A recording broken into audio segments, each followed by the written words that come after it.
ಜ್ಞಾನಮಯದಿಂದ ಜ್ಞಾನನಂದಮಯನು ಅಂತಹ ಸ್ವಾಮಿಗೆ ನಮಸ್ಕಾರವು. ಯಾವ ಸ್ವಾಮಿಯ ಸಂಕಲ್ಪ ಮಾತ್ರದಿಂದ ಸಕಲ ವೇದಗಳು ಬ್ರಹ್ಮನು ಈ ಚರಾಚರ ಜಗತ್ತನ್ನು ಉತ್ಪತ್ತಿಯಾಗಿರುವುದು, ಅಗ್ನಿಯಿಂದಲೇ ಜ್ವಾಲೆಯಿಂದಲೇ ಸೂರ್ಯನಲ್ಲೇ ಬೆಳಕು ಐಶ್ವರ್ಯವಾಗುವುದು ಅಂತಹ ಪರಮಾತ್ಮನಿಗೆ ನಮಸ್ಕಾರವು. ನಾನು ಈ ಜಡ ಸ್ವರೂಪವಾದ ಈ ಜನ್ಮದಿಂದಲೇ ಜೀವಿಸಬೇಕು. ಉಚ್ಚಿಸುವುದರಲ್ಲಿ ಬೆಳಕು ಹೋಗುವ ಅಜ್ಞಾನದಿಂದ ತುಂಬಿ ಬಿಡುತ್ತೇನೆ. ಶರೀರದಲ್ಲಿ ಆದ್ದರಿಂದ ಅಜ್ಞಾನದಿಂದ ಜ್ಞಾನಮಯ ಮಾರ್ಗಕ್ಕೆ ಹೋಗಲು ಬಯಸುತ್ತೇನೆ.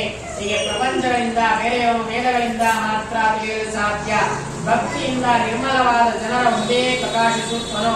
ಇಂದ್ರಿಯಗಳು ವಿಷಯಗಳು ಇವೆಲ್ಲವೂ ಪ್ರಕಾಶ ಕೊಡುವನಾಗಿಯೂ ಶರಣ ಬಂಧವರನ್ನು ಕಾಪಾಡುವನು. ಚಪಲ ಚಿತ್ತದಿಂದ ಎಂದಿಗೂ ಹೊಂದಲು ಸಾಧ್ಯವಾದನು ಅನಂತ ಆದ ಪರಮಾತ್ಮನಿಗೆ ನಮಸ್ಕಾರ. ಮಾಯೆಯಿಂದ ಆವೃತವಾಗಿ ಈ ಮಾನವನು ಯಾವ ಭಗವಂತ ಸ್ವರೂಪವನ್ನು ಸ್ವಲ್ಪವೂ ಅರಿಯಲಾರೆಯೋ ಅಂತಹ ಮಹಾಮಹಿಮನಿಗೆ ಅನನ್ಯ ಭಾವದಿಂದ ಶರಣು ಹೊಂದುವನು. ಅಯ್ಯ ಪರೀಕ್ಷಿತನೇ ಲಾಲಿಸು. ಈ ರೀತಿಯಾಗಿ ಗಜರಾಜನು ಆದಿ ಜಗತ್ ಜೀವನೆಯಾದ ಆ ಪರಮಾತ್ಮ ವಸ್ತುವನ್ನೇ ಸ್ತೋತ್ರ ಮಾಡೋಣ. ನಾಮರೂಪದಲ್ಲಿ ಅಭಿಮಾನವುಳ್ಳ ಬ್ರಹ್ಮೇಂದ್ರಾದಿಗಳು ಬರಲಿಲ್ಲ. ಅಯ್ಯನೊಬ್ಬನೇ ಕಾಣಿಸಿಕೊಂಡನು.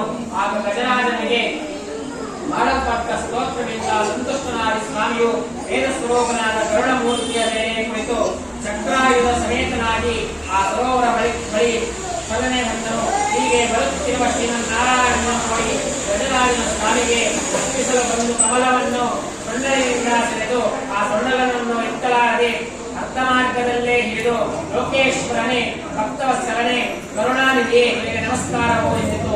ಈ ರೀತಿ ಮಹಾನಿಷ್ಠಕ್ತಿಯಿಂದ ಪರಿತಪಿಸುತ್ತಾ ಸ್ತೋತ್ರ ಮಾಡುತ್ತಿರುವ ಗಜರಾಜನ ಬಳಿಗೆ ವೇಗದಿಂದ ಬಂದು ಸ್ವಾಮಿಯು ಆ ಮೊಸಳೆ ಸಹಿತ ಗಜವನ್ನು ನೀರಿನಿಂದ ಹೊರತು ಹೊರಗೆ ಆ ಮೊಸಳೆಯ ಕತ್ತನ್ನು ಕತ್ತರಿಸಿ ಆನೆಯನ್ನು ಬಿಡಿಸಿಬಿಟ್ಟಿತು. ಈ ಅದ್ಭುತವನ್ನು ಸಕಲ ದೇವತೆಗಳು ನೋಡಿದರು. ಇದೇ ಪರೀಕ್ಷಿತನೇ ಆ ಸಮಯದಲ್ಲಿ ದೇವತೆಗಳು ಹೂವಿನ ಮಳೆಯನ್ನು ಕರೆತಂದರು. ಆಗಲೂ ಮೊಸಳೆ ತನ್ನ ಶರೀರವನ್ನು ಕರೆದು ದಿವ್ಯವಾದ ಹೂ ಎಂಬ ಗಂಧರ್ವ ರೂಪವನ್ನು ಧರಿಸಿತು. ಒಂದೆಡೆ ಪರಮಾತ್ಮನ ಎದುರಿಗೆ ನಿಂತು ಅನೇಕ ವಿಧವಾದ ಸ್ತೋತ್ರ ಮಾಡುತ್ತಾರೆ. ತನ್ನ ಲೋಕಕ್ಕೆ ಹೊರಟು ಹೋದನು. ಆನೆಯು ಕೂಡ ಪರಮಾತ್ಮನಿಂದ ಅನುಗ್ರಹಿಸಲ್ಪಟ್ಟ ಭಗವಂತನ ಸ್ವಾರೂಪ್ಯವನ್ನು ಪಡೆದು ಆ ಗಜೇಂದ್ರ ಆರಂಭವನ್ನು ಹೀಗೆ ಕೇಳು. ಅವನು ಹಿಂದೆ ದ್ರಾವಿಡ ದೇಶದ ಪಾಂಡ್ಯ ಮಹಾರಾಜನಾಗಿದ್ದನು.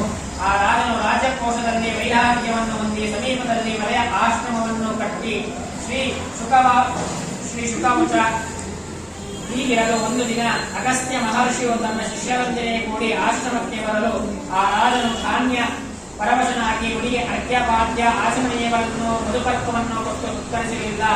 ಆಗಲ ಮುನಿಯು ಕೋಪದಿಂದ ಜಡಬೇಹಕಾರಿಯಾಗಿ ಆನೆಯಾಗಿ ಹುಟ್ಟಲು ಎಂದು ಶಪಿಸಿದನು. ಆ ಶಾಪವನ್ನು ಭಗವಂತನ ಶಾಪವೋ ತಿಳಿದ ಇಂದ್ರದ್ಯುಮ್ನನು ಆನೆಯ ಜನ್ಮವನ್ನು ಎತ್ತಿದನು. ಆದರೆ ಅವನಿಗೆ ಪೂರ್ವ ಜನ್ಮದಲ್ಲಿ ತಾನು ಮಾಡುತ್ತಿದ್ದ ಹರಿಸ್ಮರಣೆ ತಪ್ಪಲಿಲ್ಲ. ಆದ್ದರಿಂದ ಈಗಲೂ ಪರಮಾತ್ಮ ತನ್ನನ್ನು ಸ್ತೋತ್ರ ಮಾಡಿದ ಆನೆಯ ರೂಪವನ್ನು ಧರಿಸಿ ಇಂದ್ರದ್ಯುಮ್ನಿಗೆ ಸದ್ಗತಿಯನ್ನು ಕೊಟ್ಟು ವೈಕುಂಠ ಲೋಕಕ್ಕೆ ಕರೆದುಕೊಂಡು ಹೋದನು.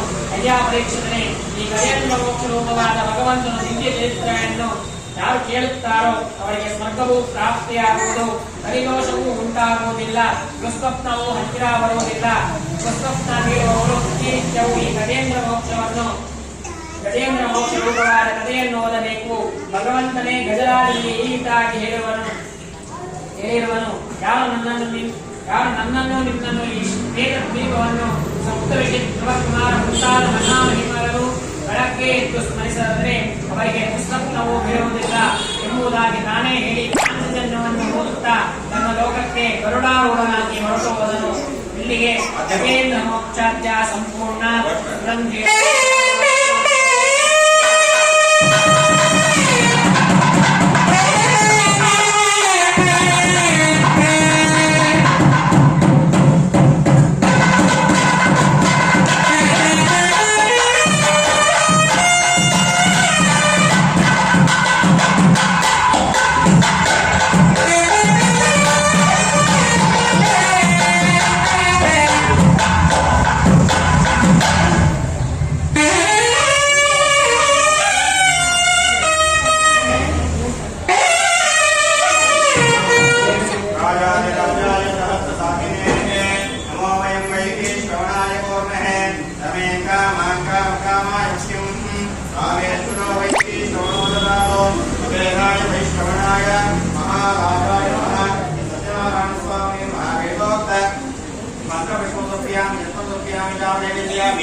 सर्वे जना समस्त सन्मंगलानि भवन्तु स्वस्ति प्रजा परिपालयन्ता न्यायेन मार्गेण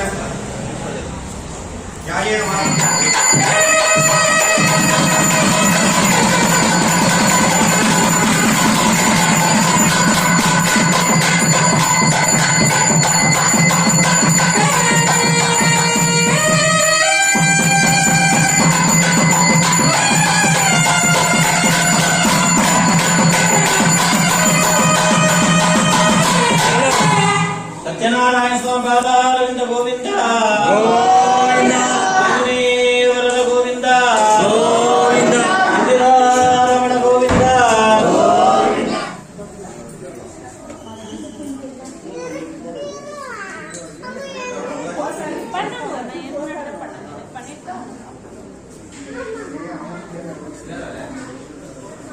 ಇಲ್ಲ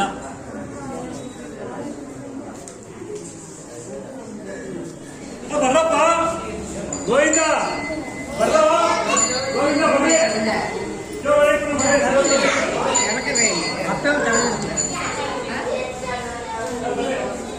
ಸ್ಕ್ರೀನ್ ಬೋಟ್